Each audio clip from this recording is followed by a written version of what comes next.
It's like holding an ice cube. So when you have an emotion, especially a negative emotion, what happens is it's like holding onto an ice cube and you're clenching your fist around it. And the ice cube has melted, but you're still clenching your fist.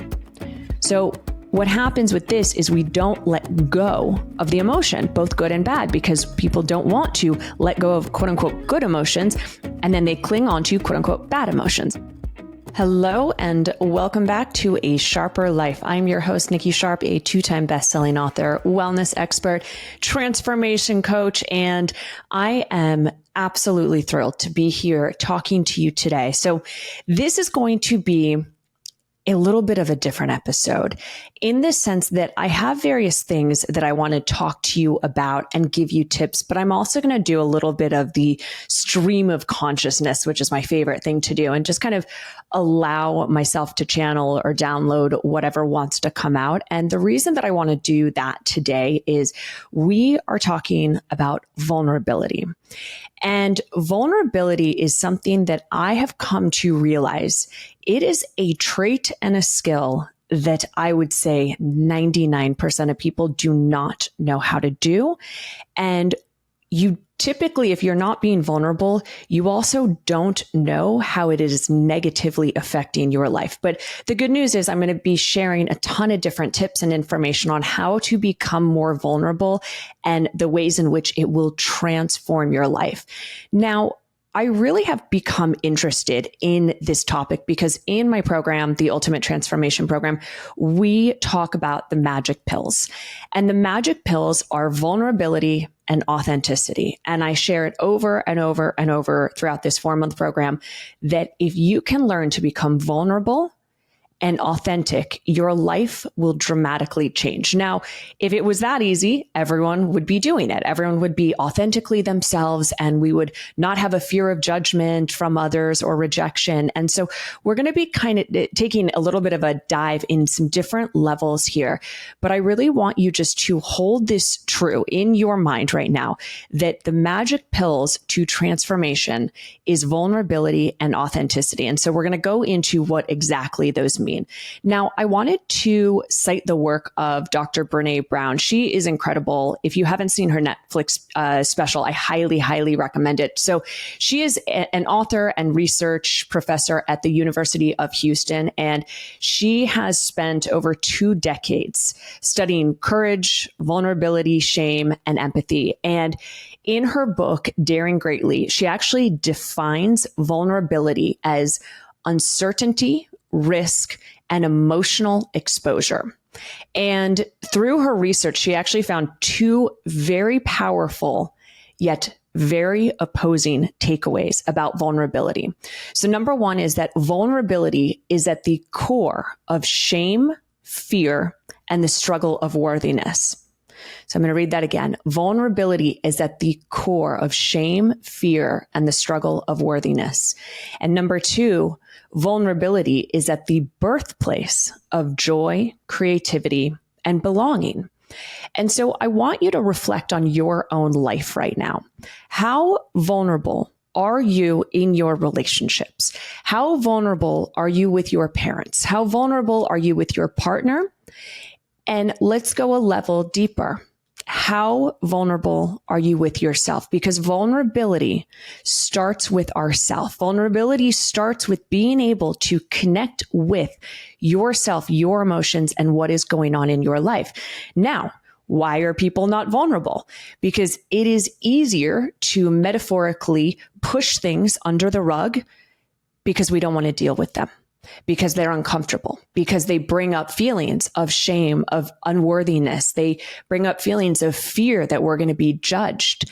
And I wanted to read you a quote from Dr. Daniel Block, who is a psychiatrist. And he said that the inability or unwillingness to be vulnerable in important relationships creates a limit on how much those relationships can evolve and deepen. Vulnerability requires a sense of emotional safety and trust in the other person. Not being vulnerable hampers the development of intimacy in relationships. And so with this, vulnerability has the opportunity, when you are vulnerable, it has the opportunity to create the most nourishing, deep, wonderful relationships that you will ever experience in your life. And on the opposite end, it becomes an intimacy block.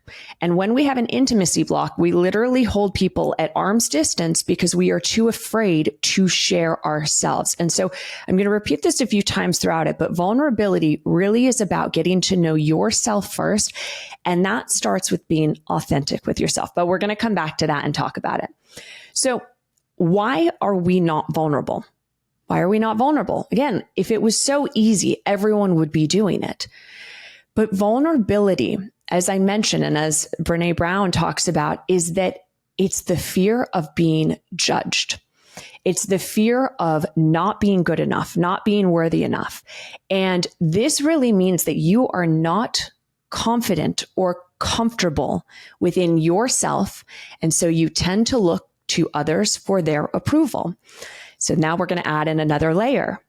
If you are not vulnerable, I can already guarantee that there is a level of people pleasing that you do in your life. And there is a level of expectations on how other people should act.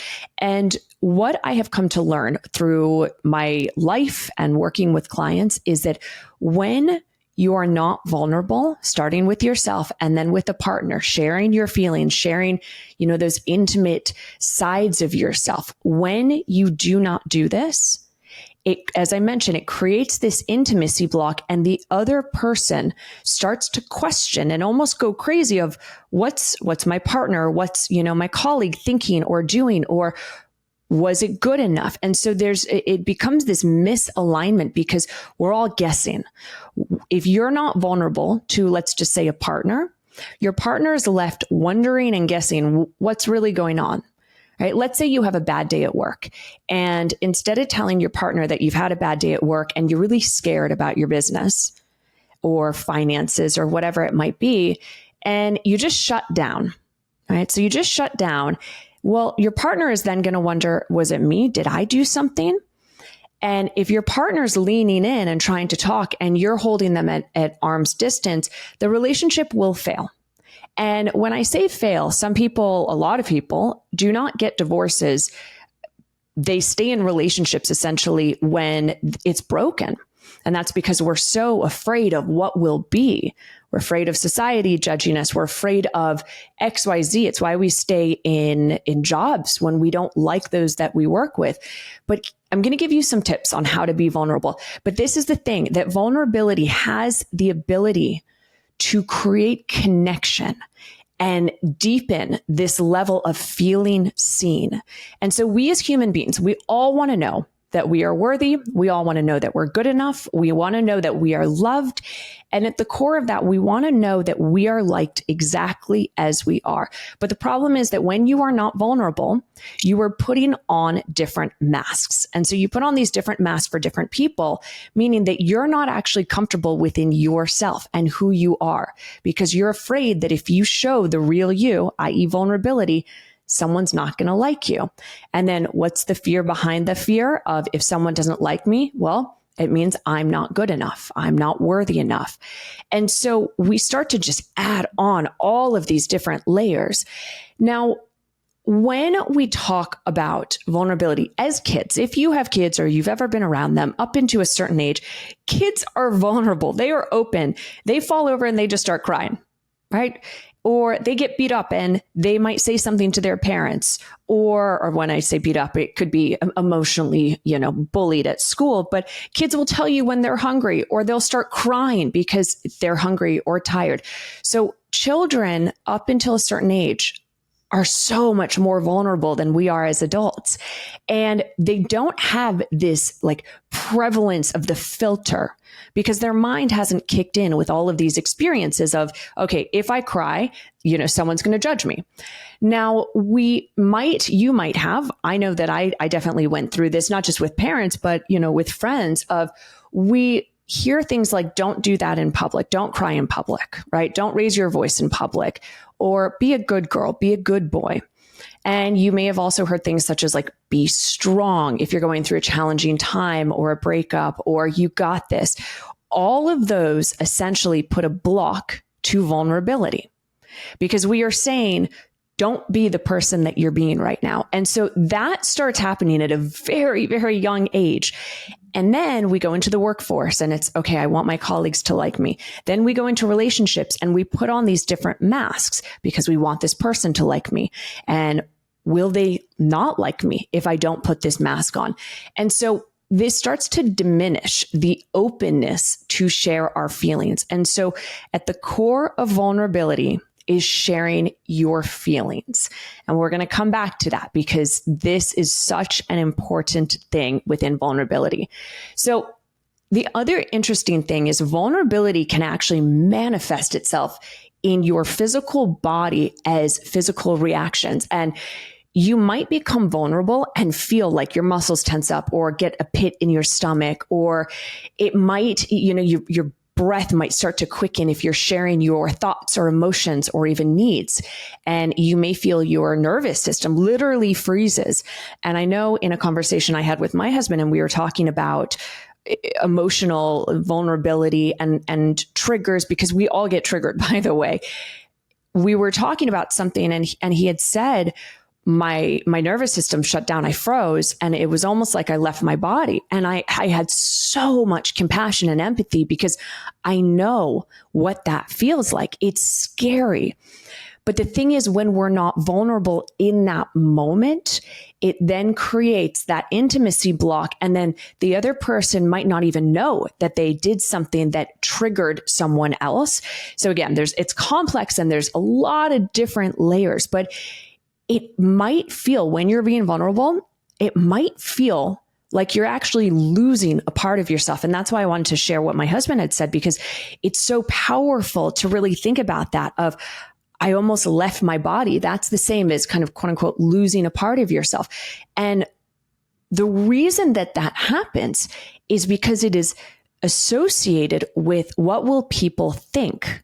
Right? What will people think about me in this moment? And it was, again, I have so much compassion for my husband in this moment, because that's not his conscious mind thinking, oh my God, what are people going to think? That's really the ego that is protecting and controlling, or what I call the Siamese twin. And that's where we have our trauma starts to inform our decisions. And so that's why it's also really important to be doing some essence of spiritual work, of self-work, self-development, self-growth, because we need to understand what our trauma responses are.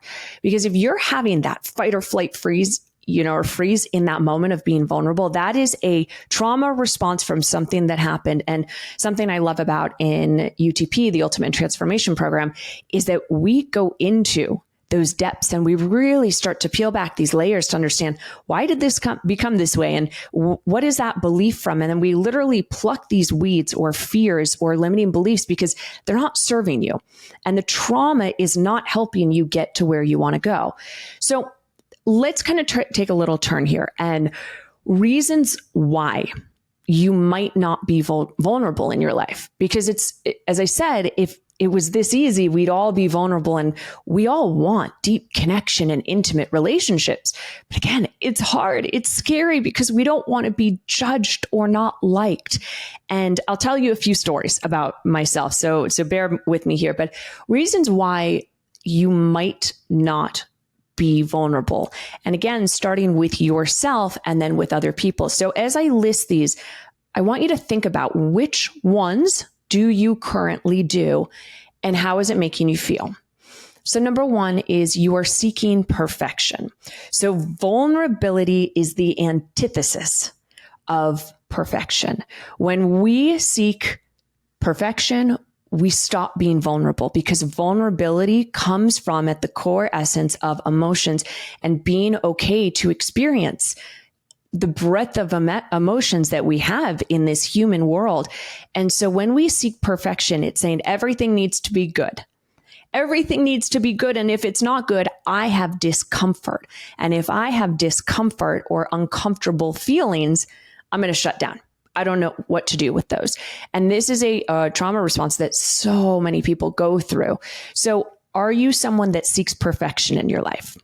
And I want you to think about, if that's you, how often are you being vulnerable about your real, true feelings? And when I say perfection, this could be in your relationships. This could be with your own body, with the number on a scale, with how you look, with, your intimate partner, with your kids. So number 2 is that you are afraid of negative emotions. Negative emotions, again, will not allow you to be vulnerable if you're afraid of them. And what I found so interesting in the journey of myself, of getting to know who Nikki Sharp is, I really learned that in the past, one, I was always seeking perfection in everything. And that was not getting me any closer to where I wanted to be. But I realized that I was afraid of feeling sad and lonely or angry or anxious or overwhelmed. I was afraid of these. And so because I was afraid of them, because I associated these with quote unquote bad, right? A quote unquote negative emotion is bad. Well, then what do we do if we're trying to escape something that doesn't feel good? We go to pleasure. And so as humans, we are always chasing 2 things, or we're always chasing pleasure and we're always trying to escape pain. And so when we are escaping pain, we immediately seek pleasure. So if you are feeling an uncomfortable feeling, right? Discomfort, overwhelm, whatever it might be, well, we numb and we distract. And I want you to ask yourself, how often do you do this? Do you numb and distract from feeling discomfort? And so this is a big reason why people are not vulnerable, because you are afraid of quote unquote negative emotions. But here's the cool thing. If you start to allow yourself to feel them, you'll realize that feeling uncomfortable is not such a bad thing. And it's a concept that we talk about in UTP a lot, of sits, which is sitting in the shit.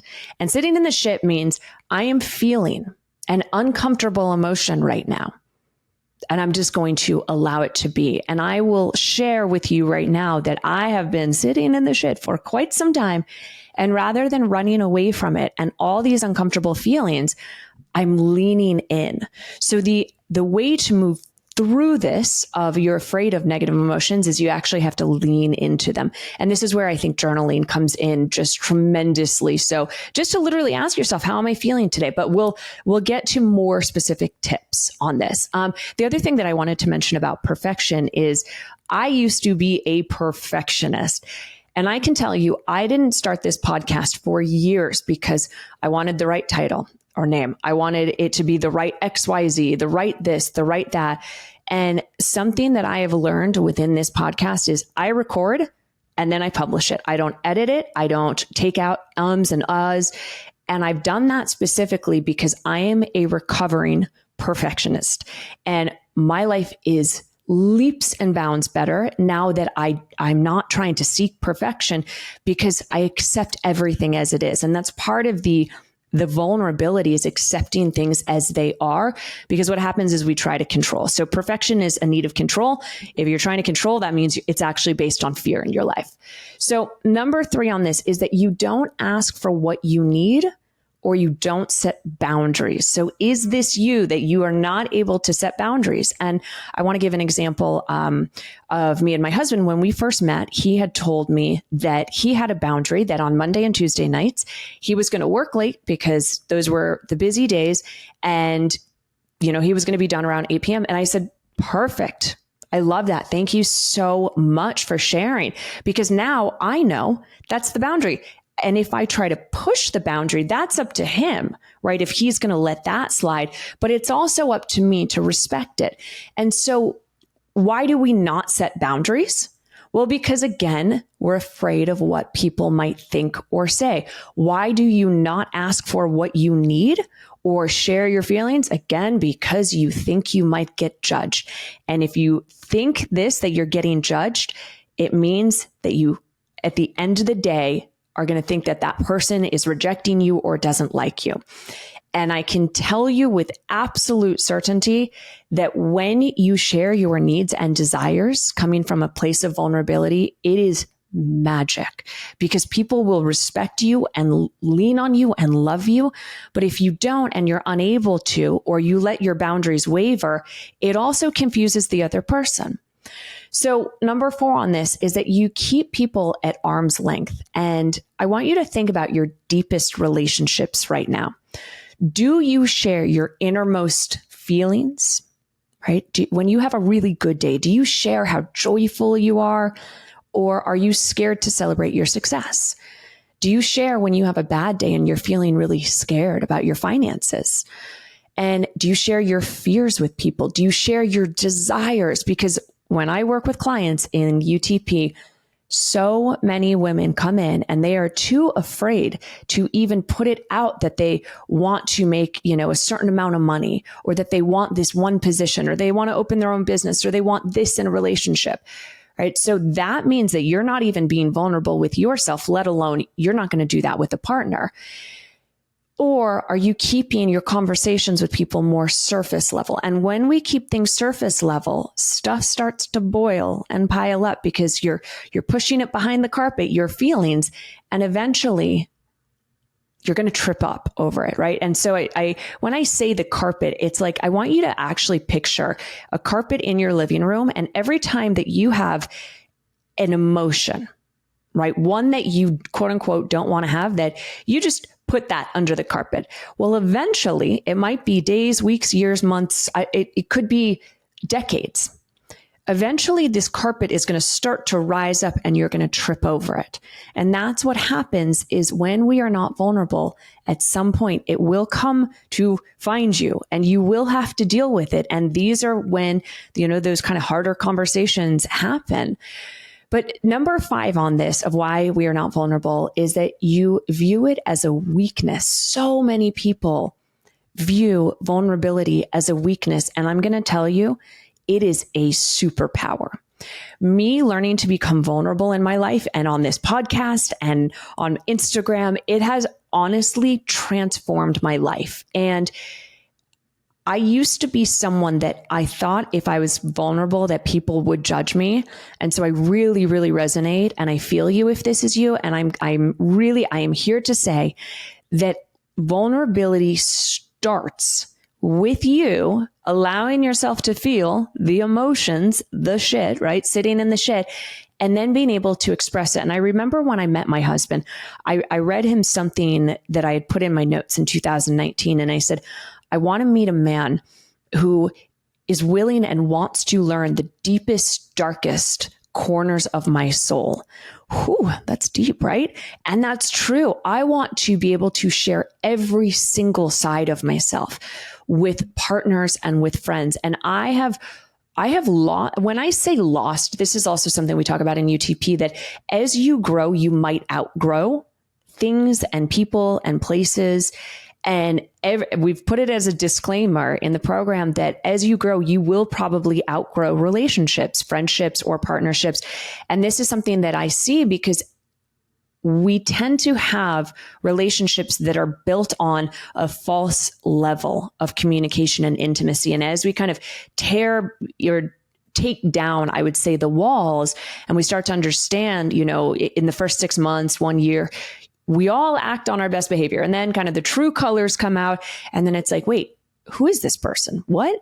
And if there's not vulnerability to go with that and the trauma that, you will inevitably see from a partner or in a relationship, you will start to realize that the person is not who you thought they were. And something that I've had to kind of navigate is quote unquote losing friendships. And what I've learned is that in my greatest moments in celebration and in my darkest days, I have had the friends that I've quote unquote lost have not been able to be there for both of them. And I want you to think about your life. Do you have people that only want to celebrate you when you're on top? Or do you have people that are only there for you when you're at the bottom? Or do you have people in friendships or partnerships that are, just kind of coasting in between? Because what you want is someone to be able to hold space for all of that. But here again is the key. You have to be willing to do that for yourself. So I want to talk about some consequences of not being vulnerable. I'm sure that you have felt this in your life, and it's so sad to me because vulnerability is such a beautiful thing when you learn to do it. It takes practice though. Like all things in life, I'm here to tell you from Nikki Sharp to you, it takes practice. You are not going to be vulnerable day one and be like, all right, that's it. I did it. I feel amazing. It's going to feel sticky and icky and weird. And you're going to be like, wait, shit, is that person judging me? Oh, fuck, what did I just say? And that's when you can ask for feedback. That's when you can say, hey, did I come across too strong, or how did you receive that? So vulnerability leads to more questions, which is a beautiful thing. But consequences of not being vulnerable is that it blocks your own energy. Your own energy literally starts to become stagnant. So it blocks creativity. It blocks true connection, and it actually creates intimacy blocks, meaning that you keep people at this arm's distance, and people with a fear of vulnerability become distancers. And they use these well-honed methods to keep others away. So this is the avoidant attachment style. But people also become anxious attachment style without being vulnerable about things. And so it leads to both. But I want you to think about your own life. Do you numb? Do you distract? Do you become avoidant in relationships when there's a sticky or challenging moment? Do you disappear when someone else is vulnerable? Do you fight back? Like something that I've really had to learn in my relationship and working with an amazing therapist is I learned that here I am, Nikki Sharp, being like, yeah, I'm vulnerable. I share all these things. And then I was working with my therapist and then also with a business coach. And man, did I get schooled. Holy moly. And I say this like humbly with so much love and gratefulness.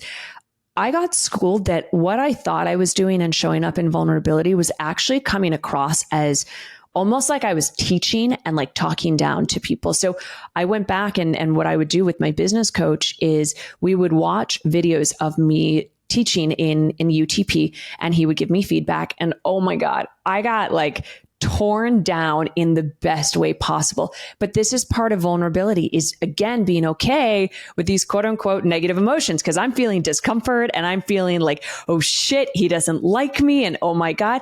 And quite the opposite. My business coach leveled me up to places I can't even tell you. And the reason that he did this is because he cares. So him sharing these things about my videos and helping me, that is because he sees the potential in me. He wants me to get better.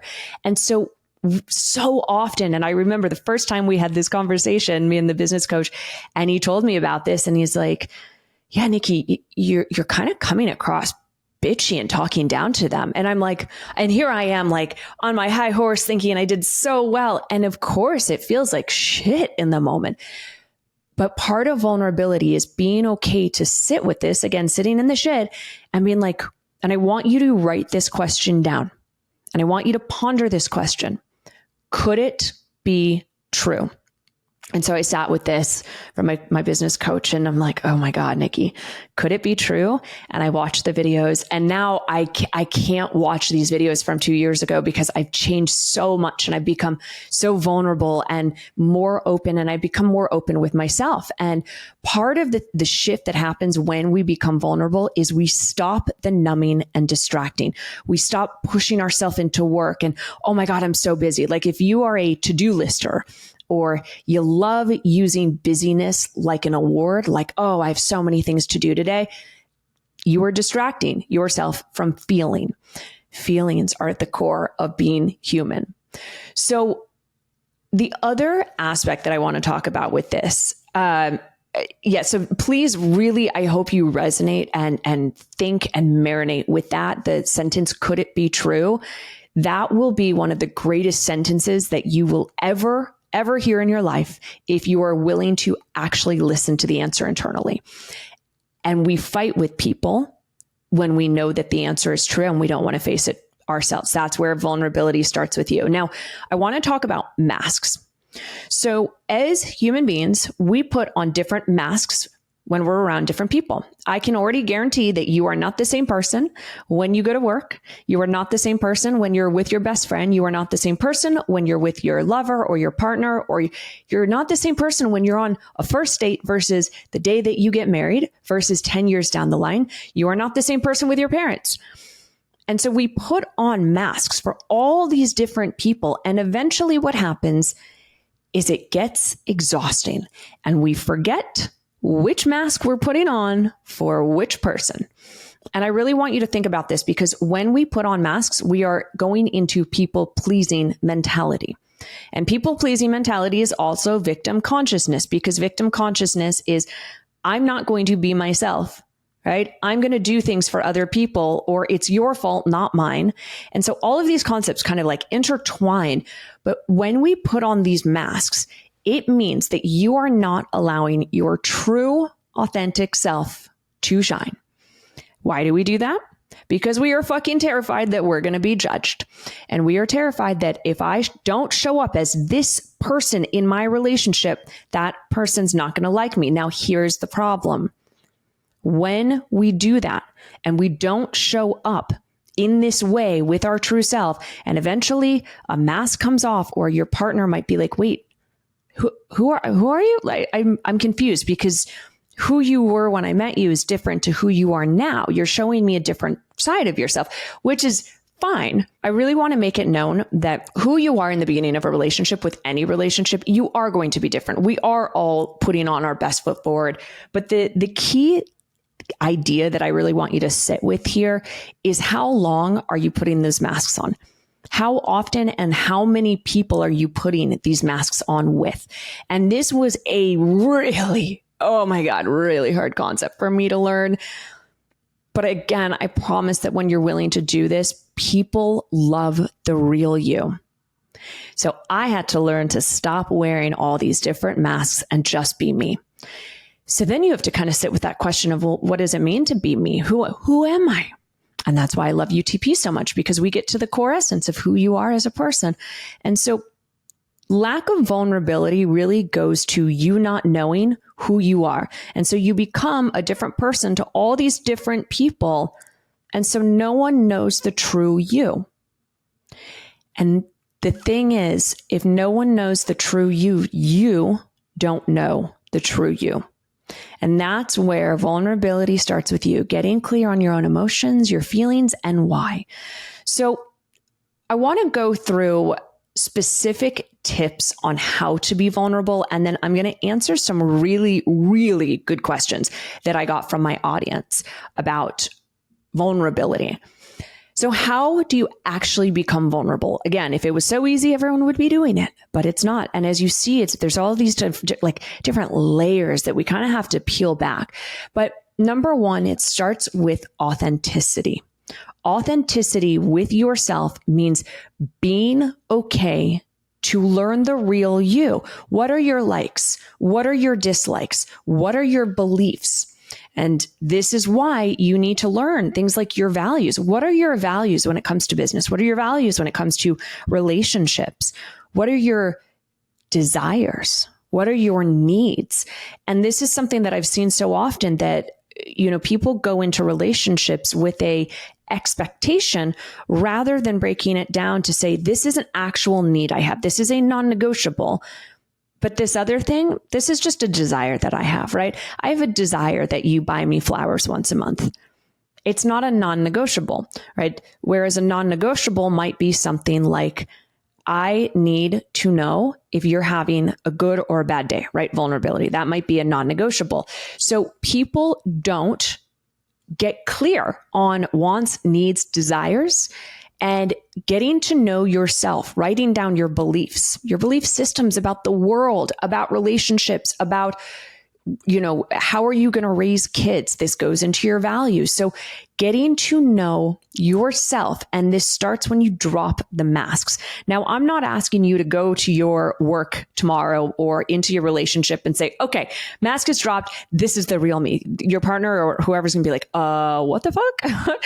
What I'm asking you to do is start to journal. start to meditate. Start to settle the mind, because the mind itself is going to tell you a whole bunch of shit all day, every day. The monkey mind is just, and typically we're coming from a trauma response as human beings instead of from that true self. And the trauma response is associated with the ego. But I really want you to slow down. And in that stillness, this is why we meditate. This is why we journal. This is why we get rid of the distractions. You start to ask yourself questions. Again, what do I believe about relationships? What do I need? What are my desires? Do I have expectations about this person or this work? What are my boundaries when it comes to relationships? What are my boundaries for myself and why? So asking yourself what and why, getting clear on values, this is going to help you learn the real you. And then the next part of it is dropping the mask with other people and using I statements, right? Getting clear on emotions. And vulnerability, I want to point this out. So this is number 2. Vulnerability is not about other people. It's not about someone else. It's about you. Vulnerability is me sharing my own feelings. And it's not about projection. It's not about blame that someone else, like most people think that vulnerability is saying, like, let's say your partner does something that pisses you off or you get triggered by, and being like, I'm going to be vulnerable and tell you all these things that you did. No, that's not vulnerability. Vulnerability starts with feelings, I statements. And so I highly, highly, highly recommend going and checking out the emotional wheel. You can just put that into Google, pull it up, have it on your phone. So whenever my partner and I get into a crunchy moment about anything, we take a time out. I go to my room, I do some breath work, some deep breathing. I close my eyes, I might journal, and then I pull out the emotional wheel and I'm like, all right, what am I feeling right now? And instead of trying to hide from the uncomfortable emotion, right, of overwhelm or stress or anger, because here's the thing, they might not have even been caused by my partner. I might be almost in reaction because of something that happened earlier in the day. So that's why vulnerability starts with emotion. So the emotional wheel, I cannot recommend it enough. So I want you to also get clear on why you are feeling that emotion. So this is getting to know yourself, and this is authenticity. So it's not just saying, okay, I'm joyful, I'm happy. I want you to ask yourself, why are you joyful? Why are you happy? So this is a great thing to journal. What am I feeling today? Take out the emotional wheel and you write down and you say, I am feeling overwhelmed. Okay, why? And put that below. I am feeling overwhelmed because XYZ, right? Or I am feeling sad today, or I am fearful. Okay, why? So getting clear on what is the feeling and why do you think it's coming up? So now we're becoming a little bit of a detective. And notice this has nothing to do with anyone else. This is you becoming vulnerable and authentic within yourself. And I want you to remember that all emotions are good. We classify stress and overwhelm and things like that as quote unquote bad. And then we numb and hide and distract and drink and binge and buy things. We travel, we throw ourselves into our to-do list, all to avoid these discomfort or the uncomfortable feelings. And I really want you to know that when you allow yourself to start feeling them, sitting in the shit and being like, wow, I feel really angry today. And you sit with that, it will start to pass, and it will pass quicker and quicker. And this was something that I had to learn. And oh my God, it's hard. It is hard to really, really learn and practice this. But I can tell you, if you can try to think about emotions like clouds, because what happens is what we do is we hang on to emotions like it's a cloud that's never leaving. But if you look at the sky, clouds are passing all day long. So we will hold on to sadness or anger or resentment or whatever it is. And we literally create like this storm over us. And then we hold on to it and we grasp it. And even when the cloud has gone, it's like we're still holding on to it. And another analogy, I love analogies, is it's like holding an ice cube. So when you have an emotion, especially a negative emotion, what happens is it's like holding on to an ice cube and you're clenching your fist around it. and the ice cube has melted, but you're still clenching your fist. So what happens with this is we don't let go of the emotion, both good and bad, because people don't want to let go of quote unquote good emotions. And then they cling on to quote unquote bad emotions. So learning to just sit in the emotional experience. This is again why meditation is so good. So you can just watch your thoughts pass like clouds. So number 3 on this is asking for what you want, sharing your needs or desires. And the other person has the opportunity to say, yes, I can do that. And if the answer is no, I can't do that, it needs to be framed with a positive alternative. So if I'm being vulnerable and I say, hey, to my husband, hey, baby, I'm feeling really scared right now. Would you mind when you come home from work, would you mind just holding space and let me talk for a few, I don't know, it might be 5 minutes, it might be 2 hours. I don't know. I'm feeling sad and I feel like I need to get this off my chest. My husband has the opportunity, and this is vulnerability. This is, conscious communication, to come back to me and say, you know what, babe, I'm so sorry that you're feeling that. I've had a stressful day. I don't think I have the capacity to do 2 hours, but let me tell you what, I will be there 100% in full presence for 20 minutes. Okay. Does that work for you? And do you notice that in that exchange, I have shared vulnerably how I'm feeling and a request, a desire. And he has said, hey, I can't show up for that long, but I could do this. And then I can either say, hey, I really feel like I might need more time than that. So maybe I can share tomorrow, or I accept what he's given me. And so that's what happens when you start to become vulnerable and sharing desires and wants and needs, starting with I statements and positive requests. So I really hope that this has resonated so far with you. It's such a powerful topic, and I've wanted to do this podcast for so long, but it felt like the right moment. So right now, I wanted to do a few questions from the community. So question number 1, I would love to hear how being vulnerable has changed your life. Like, what were you like before? What doors have opened since you live an authentic and vulnerable life? What obstacles have you encountered during this process, and how have you overcome them? Okay, so that's a few different questions in one, so I'll kind of break it down. How being vulnerable has changed my life. Oh my God, my life is radiant, magnificent now.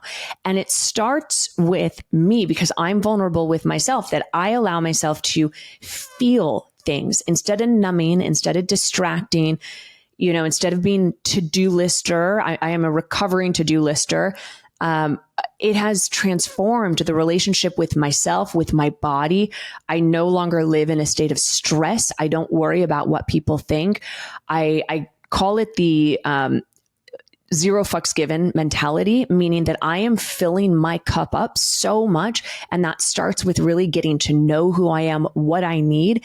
And then when my cup is full and it's overflowing, I'm like, I don't really care what you think of me in this, because I know I'm showing up with love. And I actually have a tattoo on my wrist, and it's of a heart. And I have this here, and it is a reminder because it's pointing outwards. And for me, this is, I must fill my love tank first. And then it's the reminder of do all things with love. So the zero fucks given mentality really came from fill my cup up first, do all things with love. And then if you don't like me, I don't really care, because I have shown up as my true best self. Now, here's the thing. There are times where I am not my best self, and I'm no longer striving for perfection. But here's the cool thing with vulnerability. I can now say, oof, damn, babe, like to my husband, for example, or to friends, like, I am sorry, I was kind of bitchy witchy, right? Or I can take accountability really, really quickly now, because that's the ego death.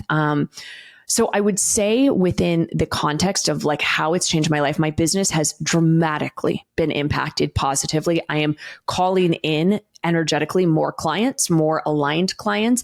I am making more money than I ever have. My coaching just keeps getting better. And because of that, my clients keep seeing even more insane results. Like, I thought UTP was good a few years ago. This round is going to be the most mind-blowing round that we've ever had. And that's because I'm showing up with more vulnerability. So what was I like before? I was probably like you, if you're listening to this right now.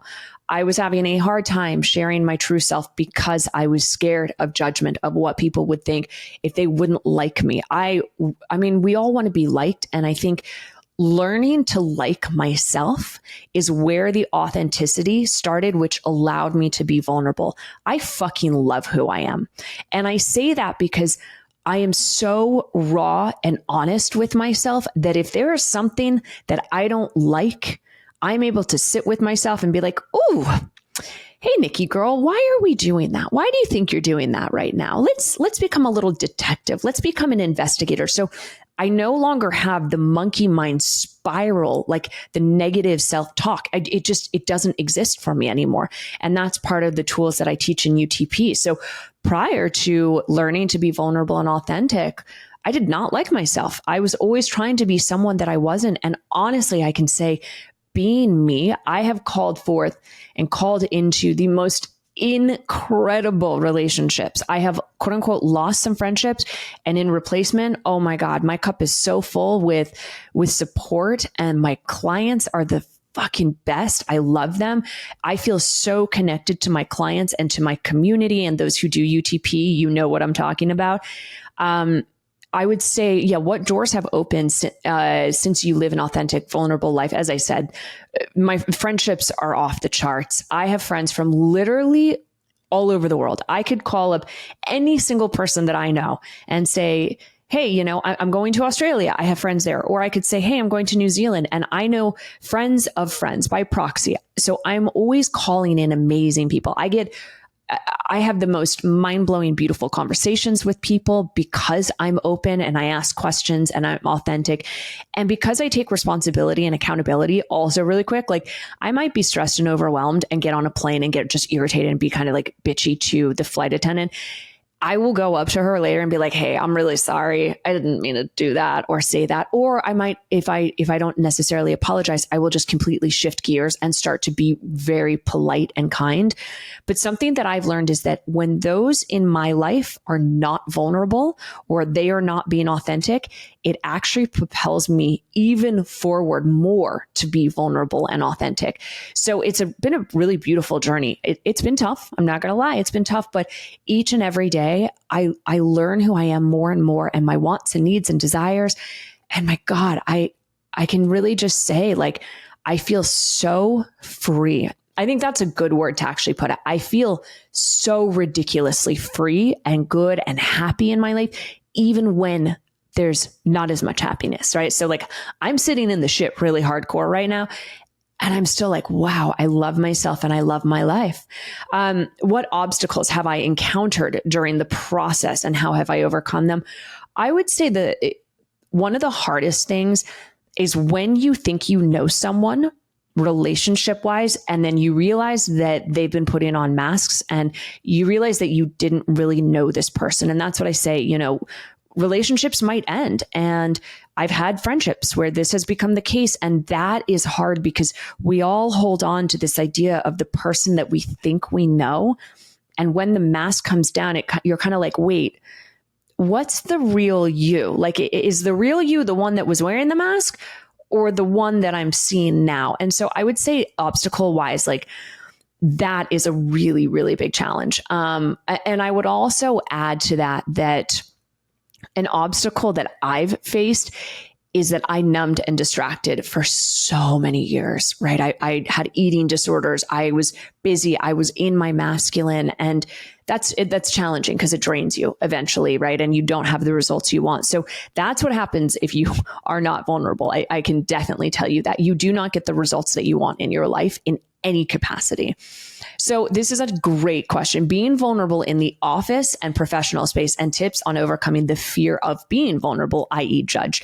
So when it comes to vulnerability in the office, I think that the office is different than friendships. I don't think everyone in your office needs to know who you are. And this is something that I learned, and it has resonated so freaking deeply that not everyone needs to know the real me, the true me, the core essence of who Nikki Sharp is, and not everyone deserves to. And I really want you to let that sink in, that not everyone needs to know you and not everyone deserves to. And boy, oh boy, is this something that I have learned because, and I'm going to come to this question specifically, but I have really learned that by trying to be vulnerable with people, if they are not willing to be vulnerable with themselves, they cannot accept your vulnerability. Meaning, if someone is not being authentic with who they truly are and they're putting on masks, or you show up and you're vulnerable and they can't handle it, they don't deserve to get your vulnerability. They don't deserve to get to see you because the real you, that authentic you, is precious. And not everyone in your life is going to get to deserve that. And this is something that I have really battled for this past year with people in my life, of me sharing and opening up and being so radically vulnerable and not being met. And not only that, being kind of judged and criticized. And of course, all my own trauma and childhood wounds and things like that came up with it. And then I started to realize, you know what? I don't actually like these people anyways. I don't like who they are because they're not being themselves. And that's not who I want to spend my time with. And that was such an amazing realization for me. So I want to come back to the office. You don't need to show the full sides of yourself in the office. It is a place where you are going to put on a little bit of a mask. I'm very aware of that. Now, vulnerability though, it's the power of how I'm feeling. So let's say you go to your boss and you are just, oh my God, you're overwhelmed, you're stressed, you can't handle it. Vulnerability would be going to your boss and saying, hey, I'm feeling really overwhelmed with the amount of work right now. I wanted to see if there's something that we can do because I want to show up as best I can. That's vulnerability. Vulnerability is not sitting there and gossiping and talking and sharing every little detail about your life. Vulnerability starts with feelings, and you don't need to sit there and share every part of you. Again, not everyone deserves that. People need to work their way to get to know the magic of you, but you need to get to know yourself. So another question. My former boss had zero boundaries and seemed to look at me as her therapist. That's on me for not being more clear with my own boundaries initially. But I am a person who likes to be an open book, and I imagine that can be tough in most workplaces. Again, sort of same question. I'd love to hear how you felt also immediately after sharing, being vulnerable. Do you feel relief or regret or relief or something else entirely? So when it comes to the workplace, this is where boundaries are going to be so important, but you're not going to know your boundaries unless you get to know yourself. And getting to know yourself is, what am I feeling? Why do I feel this? Or what's my boundary? Why is this my boundary? I have so many boundaries in my life now, but here's the cool thing about a boundary. It doesn't affect anyone else. It affects me. I do things for me, because it's my own little box. And not setting boundaries or breaking them, I want you to think about a house, right? You have 4 walls and you have windows and doors. Not allowing yourself to stick with your boundaries is essentially like saying, you know what, I'm going to keep all my doors and windows open and you can just walk in and out whenever you want. But then I'm going to get mad at you when you come in because I didn't want you to actually come in at that moment. That's like the analogy of if you don't stick to your own boundaries.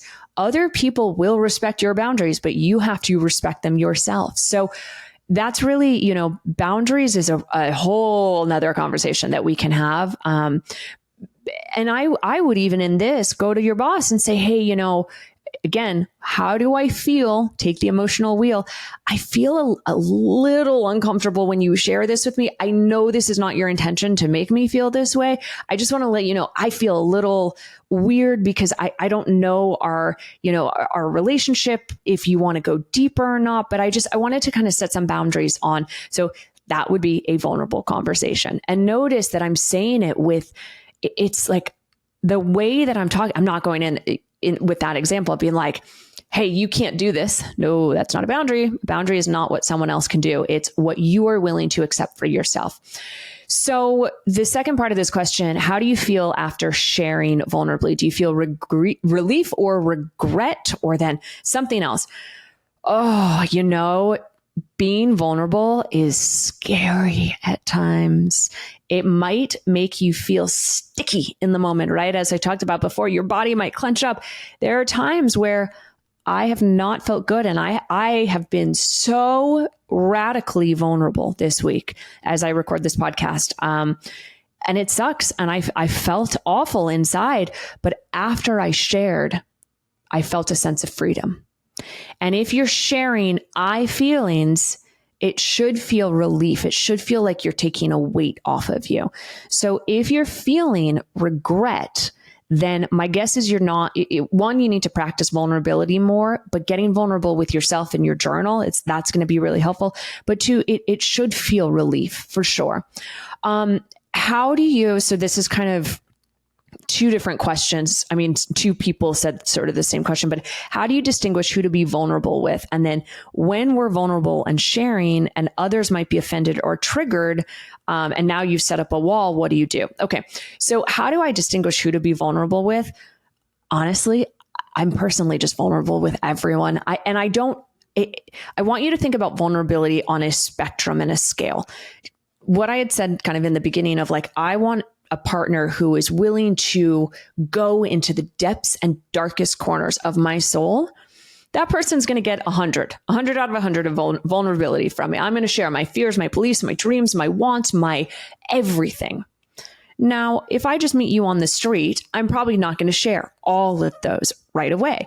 So vulnerability really starts with you sharing and listening to what the other person is saying. You can tell a hell of a lot if a person is vulnerable just by listening. And I always offer pieces about myself. Now, I would say, like yesterday, I was actually at the pool and there were these two really sweet girls and I was asking questions and they were kind of sharing and I could tell it was very surface level. And they didn't ask me any questions back and I went back to reading and then eventually later we kind of chatted again. And because I was listening, active listening, I was able to know that they weren't going to be able to handle me being quote unquote vulnerable in that moment. So I always kind of lean in and I watch and I feel energy, and it takes practice, right? I do this for a living though. So I can bring vulnerability out pretty quick, but it has absolutely come to bite me in the ass where I have been vulnerable at times or sharing things or like people get really vulnerable with me. You would not believe people, my clients, share things with me that I don't think they've ever told other people, even their therapists. I've had that happen quite often where they say that to me. And it's interesting that when someone is vulnerable and that question of like, how do you feel? It's actually then come, I would say almost like full circle in a sense where that person gets mad at me later, like as if I've done something wrong. And that's because they're afraid of their own vulnerability. Why? Because they're afraid that I'm going to judge them. I don't judge people who are vulnerable. You will never get more respect from me if you're vulnerable. This is why I love UTP, why I love my clients, because holy shit, do we go deep. And kind of the last question here is, if we're vulnerable and sharing and others get triggered and offended by our vulnerability and then you set up a wall, what do you do? Well, first off, don't set up a wall because now you're blocking intimacy. If someone else gets triggered and doesn't clarify or ask or tell you, they are already sabotaging the relationship. They are putting up intimacy blocks. So the vulnerability piece can go in and say, hey, I'd really like to co-create an experience tonight, or I'd really like to understand, like, what are you feeling right now? And this is a conversation I've had to have with my husband at times. Like, he might be stressed from work, and then I feel like he's mad at me, and I'll go in and be like, hey, babe, I want to know what you're feeling right now because I feel like I did something wrong and I don't know what it is that, like, what you're upset about. That's vulnerability. That's opening the conversation, and it's up to him whether he is going to lean in or if there's an intimacy block there and he leans out. So don't put up a wall. Don't do that. It's not good for intimacy. So I would love to hear your thoughts, views, opinions about this topic, the vulnerability piece. We definitely jammed for a little bit longer. I thought this was going to be like a 20-minute podcast episode, but I hope that you enjoyed it. And I would love, love, love to hear your thoughts on it. As always, if you enjoy the show, please leave a 5-star review and tell me what you're enjoying about it. Tell me topics that you want me to talk about. And if you resonated with this, please share it, send it to a friend or a family member. Or if you're trying to tell someone, like, hey, here's a little nudge, be more vulnerable. And also, with yourself, be more vulnerable. That would mean a lot. And until next week, my loves, here's to a sharper life.